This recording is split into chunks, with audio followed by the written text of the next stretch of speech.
시청자 여러분 안녕하십니까? 1월 29일 금요일 육아 포커스입니다. 우리나라 만 3, 4세 아이들의 미디어 이용 시간은 하루 평균 4시간 8분으로 이는 세계보건기구 권장 기준인 하루 1시간의 4배 이상이라고 합니다. 한국언론진흥재단이 발표한 2020 어린이 미디어 이용 조사에 따르면 만 3세에서 9세 어린이가 TV, 스마트폰, 태블릿 PC, 컴퓨터 순서로 미디어를 이용하고 있습니다. 그리고 10명 중 8명이 온라인 동영상을 보는데 특히 유튜브 시청에 편중돼 있다고 합니다. 코로나19로 인해 집안에 있는 시간이 많아진 요즘, 그 어느 때보다 우리 아이들의 미디어 이용을 잘 관리해야 할 것 같습니다. 육아 포커스 첫 번째 소식부터 전해드리겠습니다. 방역당국이 연일 사회적 거리두기를 강조하고 있지만 도심 곳곳 방역 손길이 닿지 않는 사각지대가 적지 않습니다. 바로 코로나 사태 속에서 가장 큰 어려움을 겪고 있는 빈곤 소외계층의 이야기입니다. 서울 탑골공원 주변. 점심시간이 가까워지자 긴 줄이 생겼습니다. 흔히 말하는 사회적 거리두기는 지켜지지 않았습니다. 길 건너편 인사동 입구도 상황은 마찬가지.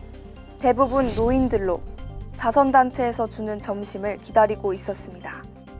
가서 가만 가서 보자고 하는 거예요. 안 주면은 그냥 줄서 있다가 바로 집에 간다고. 그럼 식사 어떻게 하세요? 그러면 이제 굶어요. 빼곡히 선 줄에 코로나 감염 걱정도 들지만 어쩔 도리가 없습니다. 빼기하고 그래가지고 이렇게 사실 안 되는 건데 그래도 이제 해야 되는데. 일부 단체는 분무기로 소독약을 뿌려가며 애를 써보기도 합니다. 노숙자들이 몰려있는 서울역 광장. 누군가 양말을 나눠주자 순식간에 사람들이 몰려듭니다.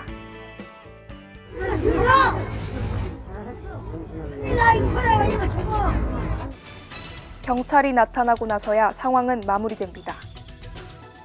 하지만 혹시 양말 한 켤레를 받을 수 있을까? 이내 경찰 뒤를 쫓습니다. 마스크 쓰기와 거리두기보다는 따뜻한 밥 한 끼가 절실한 이들. 철저한 방역 활동뿐 아니라 빈곤 소외계층에 대한 관심과 배려가 그 어느 때보다 필요한 이유입니다.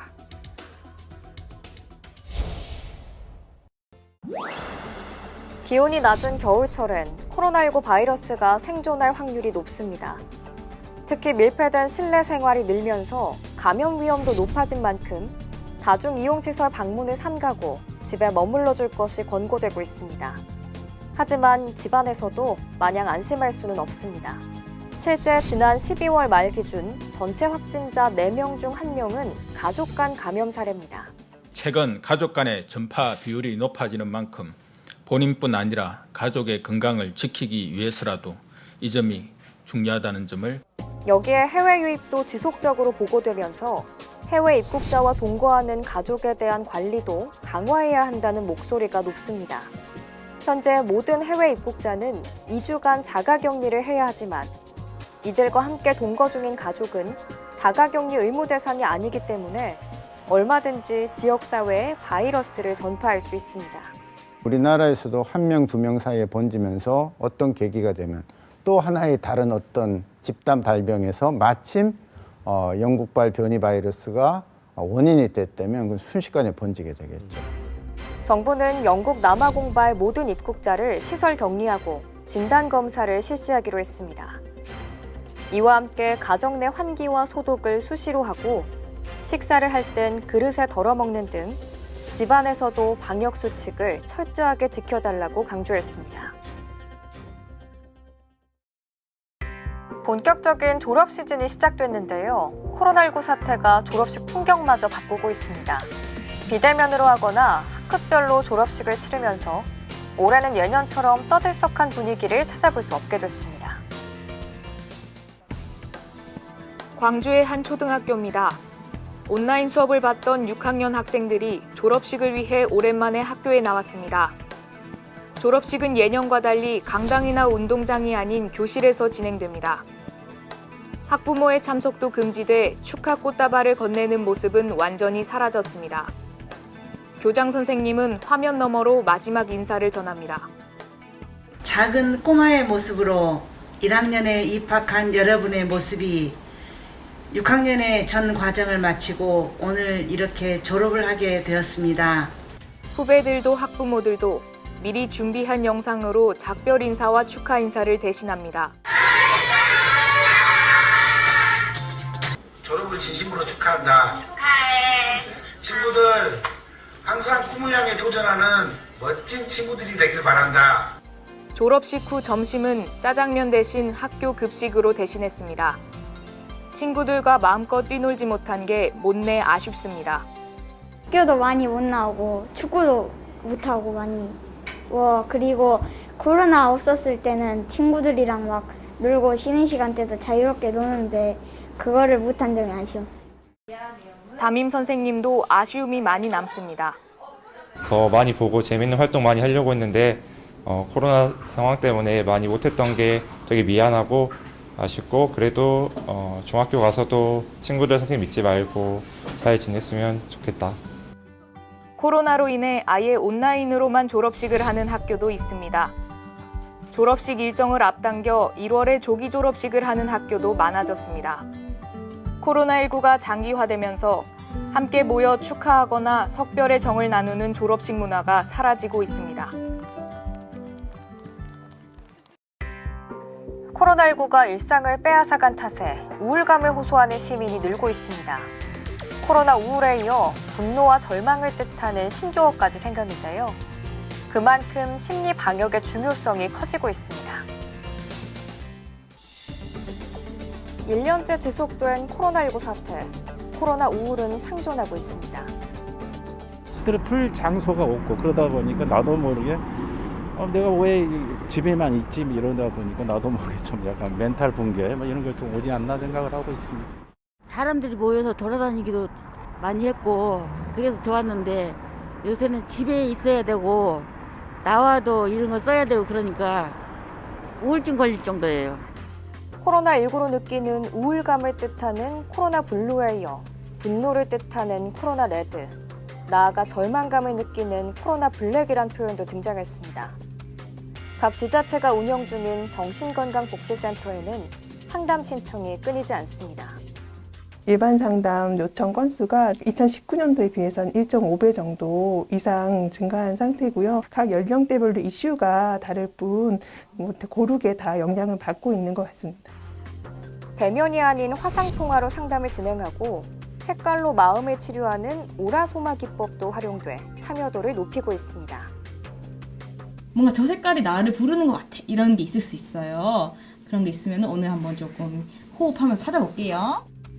전문가들은 자신이 느끼는 감정을 받아들이고 사소하더라도 긍정적인 활동을 늘려나가야 한다고 조언합니다. 전화를 통해서 한다든지 과거에 비해서 화상통화를 더 활발하게 이용하게 될 수 있다든지 작은 행동들의 변화들이 또 그런 기분이라든지 코로나 블루, 레드, 블랙으로 가는 것을 예방하는 방법이라고 생각이 들어요. 경찰이 정인이 사건을 계기로 유사 아동학대 범죄를 막기 위한 구체적인 대책 마련에 나섰죠. 아동학대 전담팀을 신설하고 우수수사관이 전담팀에서 활동할 수 있도록 특진 등 유인책을 고심하고 있습니다. 어린 아이의 생명을 보호하지 못한 점에 대해 깊은 사죄의 말씀을 드립니다. 지난 6일 정인이 사건 부실 수사 문제와 관련해 대국민 사과를 한 경찰청장. 경찰이 마련 중인 후속 대책의 윤곽이 드러나고 있습니다. 우선 아동과 청소년, 여성까지 사회적 약자 범죄에 대해 국가, 자치, 수사, 경찰 전체를 아우르는 TF를 가동합니다. 또 시도 경찰청에 아동학대 전담팀을 설치합니다. 특히 기피보직으로 분류돼 주로 저연차 경찰관이 맡던 학대 예방 경찰관, APO와 관련한 경찰 조직 내 인식을 바꾸기 위한 대책도 마련하기로 했습니다. 경찰 고위 관계자는 특진을 포함해 관련 기능 역량 강화를 위한 조치를 마련 중이라며 역량을 갖춘 인력이 유입 선발될 수 있도록 할 것이라고 밝혔습니다. 경찰이 전방위 대책 마련에 나선 가운데 전문가들은 소송 등에 휘말리기 쉬운 학대 전담 경찰 보호장치 마련도 필요하다고 말합니다. 정당한 절차와 법 집행을 하는 데 대해서는 그 결과 여부를 막론하고 국가와 특히 경찰 조직이 든든한 버팀목이 되어줄 수 있고 날 보호할 수 있다는 그런 어떤 자긍심을 가질 때 모든 경찰관이 매사에 적극적으로. 경찰은 또 아동 외에 청소년과 여성 등 사회적 약자 보호를 위한 여성 청소년 수사대 등도 신설할 방침입니다.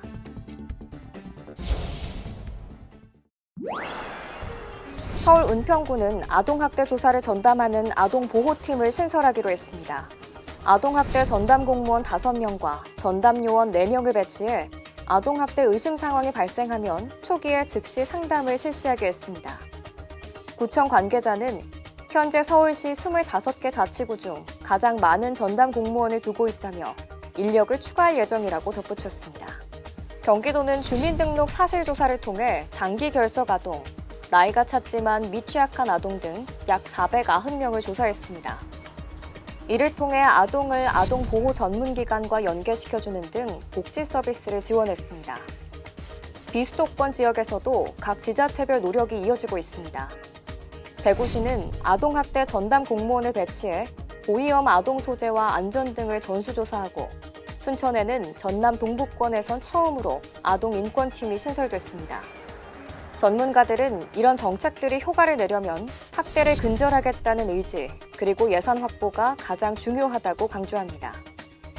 당장 예산을 늘리기 어려울 수 있지만 비효율적으로 쓰이는 예산들을 활용할 수 있다고 설명합니다. 아동학대 예방의 날 캠페인비 얼마? 그게 왜 중요하냐고요. 생색내기용이 되게 많습니다. 그런 비용을 이렇게 좀 돌리는 노력을 해야 되는데 전문가들은 아동학대를 근절하겠다는 지자체장들의 의지가 필요하다고 덧붙였습니다.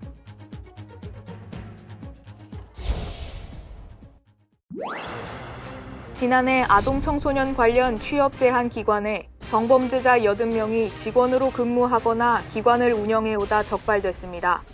여성가족부는 지난해 3월부터 12월까지 학원과 어린이집, 체육시설 등 327만 명의 종사자 가운데 채용 이후 성범죄가 확정된 대상자를 점검한 결과 이같이 나타났다고 밝혔습니다. 80명 가운데 51명의 기관 직원은 해임되고 나머지 29명의 운영자는 기관 폐쇄 등 조치가 내려집니다. 정부는 적발된 기관의 명칭이나 주소 등 정보를 이번 달부터 성범죄자 알림이에 3개월간 공개할 계획입니다.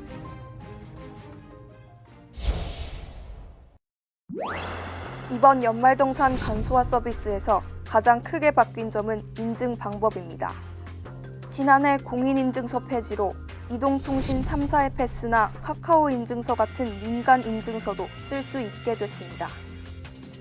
다만 민간 인증서는 PC에서만 쓸 수 있고 홈택스 모바일 앱을 이용하려면 올해는 여전히 구공인인증서인 공동인증서를 써야 합니다. 카드 소득 공제가 대폭 확대돼 환급액 기대도 커졌습니다.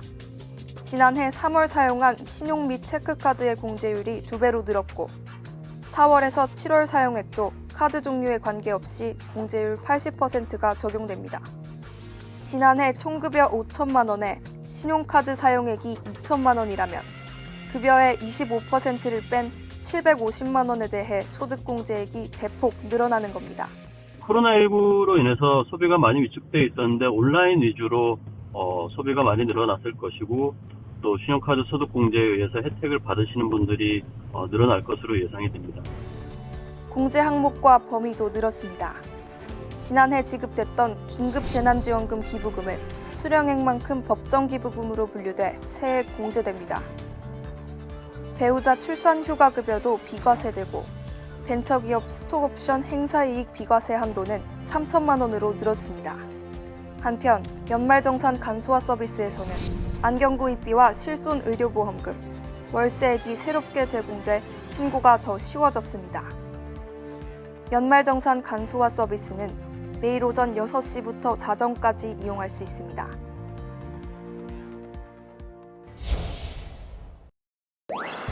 이번 순서는 임신, 출산, 육아에 관한 궁금증을 묻고 답하는 알쏭달쏭 육아 상식입니다.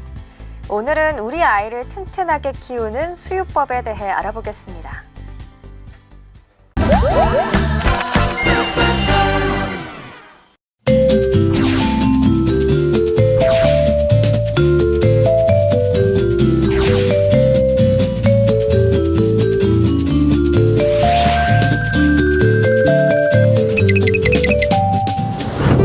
지금 아기가 11개월이고 모유 수유하고 있는데 먹고 나면은 거즈로 입안에 이빨하고 혓바닥 정도 닦아주고 있어요. 자주 하진 않고요. 일주일에 한 두세 번 정도, 많이 하면 두세 번 정도 하고 있고, 혹시 우유 냄새 나거나 혀에 이렇게 하얗게 꼈을 때 그때 한 번씩 닦아주고 있어요. 매번 그렇게 닦지는 않고요. 아침 저녁으로만 저녁에 목욕할 때랑 아침에 일어나서 한 번씩 닦아주고 있어요. 특별히 헹궈주진 않고요. 아기 때는 목욕할 때 이렇게 가제 수건에 물을 묻혀서 이렇게 헹궈주긴 했는데 또 어떤 분은 그게 또 세균 감염을 일으킨다고 해서 특별히 헹궈주지 않아도 된다고 해서요. 아직은 헹궈주진 않아요.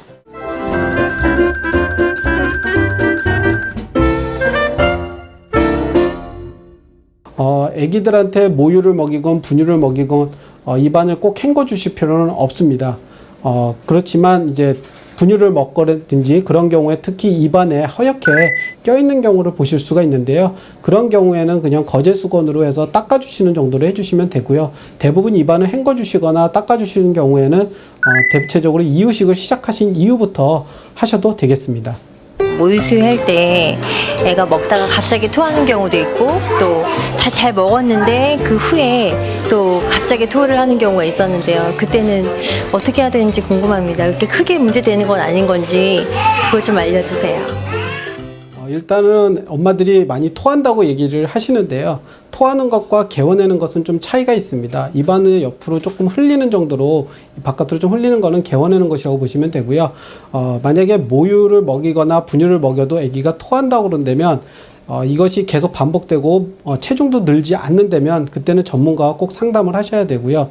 만약에 몸무게가 잘 늘고 있다면 그거는 크게 의미를 두실 필요는 없습니다. 그렇지만 이런 토하는 거라든지 개워내는 것이 계속될 때에는 그런 것들을 좀 예방하시는 방법들이 몇 가지 있는데요. 그 중에 한 가지가 젖을 물리실 때 꼭 깊숙이 입안에다가 넣어주셔가지고 아기가 물게끔 합니다. 그래야지만 아기가 먹을 때 젖만 먹을 수 있지 공기가 따로 안 들어갈 수 있기 때문에 만약에 같이 들어간다면 아기가 배앓이를 하면서 좀 개워낼 수가 있는 부분들이 있을 수가 있고요. 분유를 먹이실 때는 젖병을 갖다가 기울기를 확실하게 세우셔가지고 비듬이 안 친 상태에서 먹여주셔야 공기가 따로 안 들어가기 때문에 그런 것들을 예방할 수 있습니다. 그리고 먹이실 동안에는 젖을 먹이실 때는 한쪽 젖을 다 수유를 시키신 뒤에 그 다음 젖으로 넘겨가실 때 잠깐 정도 아기의 등을 갖다 좀 쓸어주시는 것처럼 조금 쉬게 해주시고요. 그리고 나서 반대쪽 젖을 물리시고요. 분유도 마찬가지입니다. 먹이시다가 어느 정도 먹었으면 그때 잠깐 끊어주시고 등을 좀 쓸어내려 주신 다음에 다시 분유를 이어서 먹이시는 것이 중요하겠습니다. 그리고 마지막으로 모유수유를 다 하거나 뭐 분유를 다 먹이고 난 뒤에도 아기를 바로 눕히신다면 아기가 토할 수가 있기 때문에 이때도 잠깐 그 자세로 앉은 상태에서 한 20분 정도 등을 쓸어내려 주면서 좀 지켜주시는 것이 중요하겠습니다.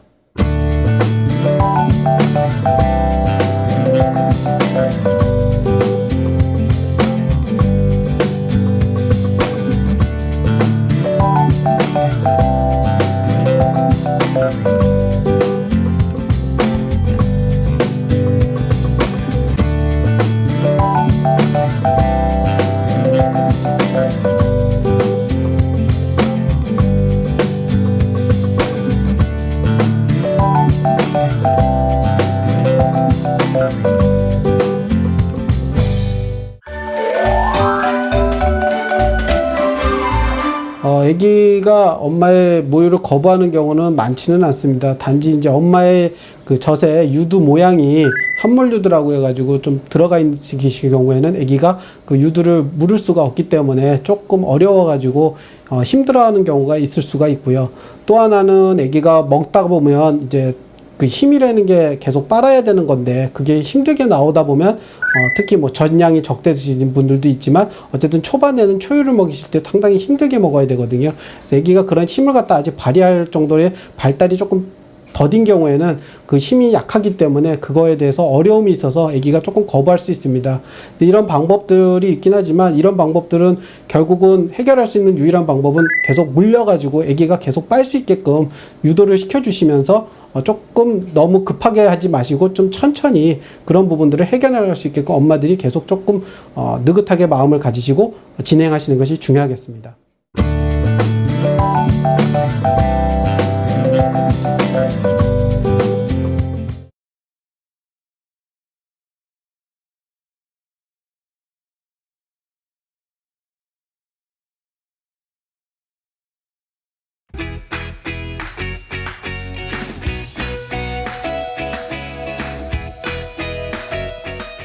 勞動者庁에서 발표한 2020년 연간 고용 동향을 말씀드리겠습니다.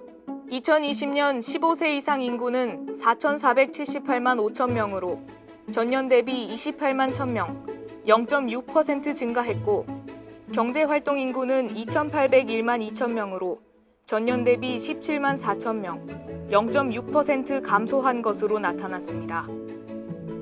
경제활동 참가율은 62.5%로 전년 대비 0.8% 하락했고 이를 성별로 살펴보면 남자는 72.6%로 전년 대비 0.9% 하락했고 여자는 52.8%로 전년 대비 0.7% 하락했습니다.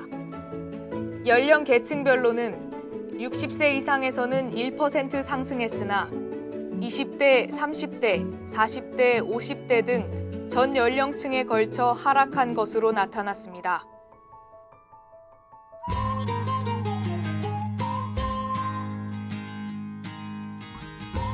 보건복지부 소식입니다. 올해 1월부터 노인, 한부모 수급권자 가구에 대한 기초생활보장제도 생계급여 부양 의무자 기준이 폐지돼 본인의 소득 및 재산이 기준을 충족하는 경우 생계급여를 지원받을 수 있게 됐습니다. 다음은 여성가족부 소식입니다. 비양육 부모의 양육비 이행 책임성을 높이기 위해 정당한 사유 없이 양육비를 지급하지 않는 경우 명단 공개, 출국 금지, 형사처벌 등이 가능한 내용을 담은 양육비 이행 확보 및 지원에 관한 법률 일부 개정 법률 공포안이 국무회의 의결을 거쳐 오는 7월부터 시행된다고 밝혔습니다. 다음은 여수시 소식입니다. 여수시는 올해 659억 원 예산을 투입해 아이 키우기 좋은 환경 조성을 위해 학부모 보육 비용 경감과 보육 서비스 질 향상에 주력할 계획입니다. 인천광역시는 2021년도 힘내라 청년 젊은 도시 인천 청년 기살리기 사업에 박차를 가할 계획입니다.